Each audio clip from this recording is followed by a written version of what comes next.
Now, in terms of ways to induce contact, okay, one very easy way is to join local CE5 group, which I prefer the term HICE, Human Initiated Contact Experiences. And for example, in your neck of the woods there, Kevin, I brought 10 people from Miami to Mike Merber's home. And this is a Tampa attorney that started this group that meets once a month to call down UFOs. And so many of the contact experiences that he had were like orbs in the sky and these little flashes and things of that sort. But when I went in February, and it was freezing. By 12 o'clock, all the local people had gone home. And then the Miami folks, they went inside his house because he had a very large house with a lot of bedrooms. So Mike stayed out there with two other people. It was another young female and another man. And so something told me at 12:30 to go out there. Some of you know how that works. You know, you get this message, direct message, or an intuition that you need to do something. For me, was I needed to go out again. Okay, so I went out there and I focused. They were focusing on the southwest, and then I focused on the northeast, and I looked in a little area, small area, and that's how I do these things. And then with 15 minutes, this large object, light, appeared, and it was very slow, low to the ground, coming at us. I thought it was a helicopter, and then after it slowly got to us, you know, at very low level, then it made a turn like this, and then everyone got to see it, and it looked like it was twice the size of a school bus, cylinder, silverish, okay, like the Goodyear blimp, except it was much more elongated. And then one guy yells out, "Look, it's got no wings! It's got no wings!" And then, as many of these experiences turn out, they influence your mind. Mike said, "Oh, it's probably a secret military plane," right? And so in my head was, yes, it must be a secret military plane, you know? So and this was huge. And we were all watching this thing. It was a huge thing. And so I even wrote it on his diary. February, if any of you go down there, it was February, I forgot what year, 2019 it was. I think it was February 2019. So I have it in the diary, his diary.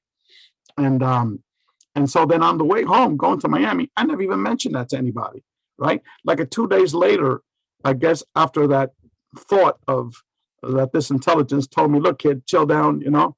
I called Mike up, the attorney, Princeton grad, by the way, not a crazy nut, okay? And so I told him, "Mike, what the hell did we see?" He says, "Ray, it was a UFO." I said, "Then why in the hell you said it was a secretary spy plane or something?" He says, "I have no idea." And I said, "I know why. Because they're able to influence you and to guide you, you know." Because he had this huge camera, video camera, huge. It was like these things that could zoom in and catch all the details, you know. No, he didn't take any pictures of it. Why? Because it was a secret military spy plane. When I was out there with my daughter, my three friends, watching this huge object, which is only 30 feet away from me, the first time I ever called a UFO, all of us had cell phones except my daughter. This thing was huge, like a little football stadium, 30 feet away from us. It was literally on top of my next door neighbor's house. Now, no one took a video of it. No one took a picture of it. You know, we would have taken a picture of it or a video, we would have been on the cover of Time magazine for the next 20 years, you know. And when I was materialist back then, you know, hey, I could have made millions of dollars from it, you know. But the reason why is they didn't allow it. A lot of people don't understand that, is that there's the 4 times that I've tried to call down a UFO, 5 times. I was successful 4 times. 4 times it was large objects that were in the sky. Each time was within 15 minutes it showed up. It's not something that you need to do for an hour, and you need to meditate and you know, do yoga chants for the next 3 hours. No, it doesn't work that way. It's like this instant connection. And that's why Sixto Paz from Grupo Rama, who started doing this in 1972, not 74, sorry. And a very good friend of mine from Peru, he also lives in Miami. His name is Giorgio, Giorgio Piacenza. And they told me that this was all consciousness based, and that in each group that does this, you need someone that is called an antenna. That means someone that has the ability to call them down. So my point is, if you go to one of these experiences and there's a good antenna there, the chances are that you will see what is commonly called a UFO or a UAP, unidentified aerial phenomenon. And once you've seen these things, your life gets totally transformed. So in terms of awakening to consciousness, our greater reality, that's one way. Another way is there's several academics in the CCRI that their experiences started by hearing voices talking to them. Okay, some of them are well known, they're public, but I'm not going to talk about them publicly.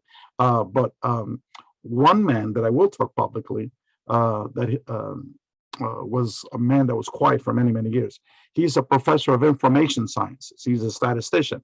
So he went to, and he lives in Canada, in Toronto. So he went to a yoga studio where they were doing holotropic breathing, which is controlled deep breaths that Stanislav Grof was one of the early parapsychologists investigated, and he got that technique from the ancient Vedic literature. I forgot which book it was, okay? But that talked about inducing altered states of consciousness through these in-depth breathing techniques. And Stanislav Grof was the one that developed that and expanded on it. So my friend goes there, and he starts doing these deep breathing exercises, and he was just killing time like I was when I was calling down that UFO. Because a friend invited him, and he said, oh, what the hell, I got nothing better to do on a Saturday afternoon. He went with him. So he was in the middle of all of that. All of a sudden, Raul, don't worry about your wife becoming pregnant. And i.e., for 5 years, they were trying to get pregnant through all these in vitro, procedures. So this voice tells them, don't worry about your wife becoming pregnant. Within 2 weeks, she's going to tell you that she's pregnant. It's going to be a girl, and you're going to give her this name, and gave him a name, okay? So all of a sudden, the man freaks out, thought he was going crazy. He runs out of that yoga studio, and he's like freaking out, like I was when that voice came out of me. Am I going crazy? What's going on? And then all of a sudden, within those 2 weeks, Raul, I'm pregnant, And then several months later, when she gets her sonogram, it's a girl. So now Raul is really freaking out, right? So Raul tells her, well, have you ever thought of his name? And he gives his wife the name that he was told by that being, by that intelligence.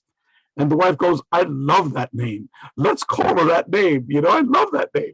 So she was told within 2 weeks that she was pregnant. It's a girl, and they wound up giving her that name. Okay. Many people have NDEs. They're told in the future, you got to go back. No, I don't want to go back. I want to stay here. I say, well, later on, you're going to marry. Your husband's going to die, and you're going to have 4 kids, and they're going to need a mother to raise them. And if you die, it's going to be just, your husband raising them, or I forgot the details. I think the husband was alive. They didn't have any kids. Okay. So later on, when you do have the 4 kids, and you're not going to be there for them, the husband's, horrible, person. She winds up divorcing him. She's raising these 4 kids, or dies. There's like different stories, very, very similar, that you hear all the time. And so they're told the future. They're told about what's going to happen. Okay. I mean, there's hundreds of these stories that are on YouTube. All you have to do is, that's another thing. Go to YouTube and listen to these YouTube experiences on NDEs. They totally transform your life. You at least once a week, you listen to one, for half an hour. You do that for a whole year, you'll never be the same. If you're a total atheist, that'll totally change you to a spiritual person. I guarantee it. So anyway, so that's one way, through these holotropic breathing exercises. I've heard many other people that they have induced altered states of consciousness. And what this is just another way of deep meditation. There's people that learned how to meditate, these deep meditation techniques. And all of a sudden, they pop out of their body. They're having an out-of-body experiences through meditation, and they're aware that they're conscious underneath there, but they're going and going into astral realms, and they're getting information. They're communicating with different types of intelligences. So meditative techniques. Other people have tried, but I would not recommend it, ayahuasca, DMT, or mushrooms, psilocybin. And many people have had altered states of consciousness.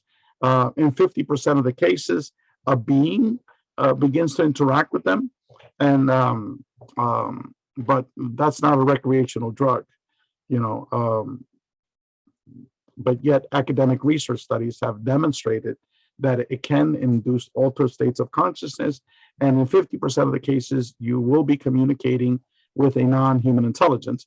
And many of these experiences are spiritually related, where the being is telling you about, the death process, and sort of. Yep.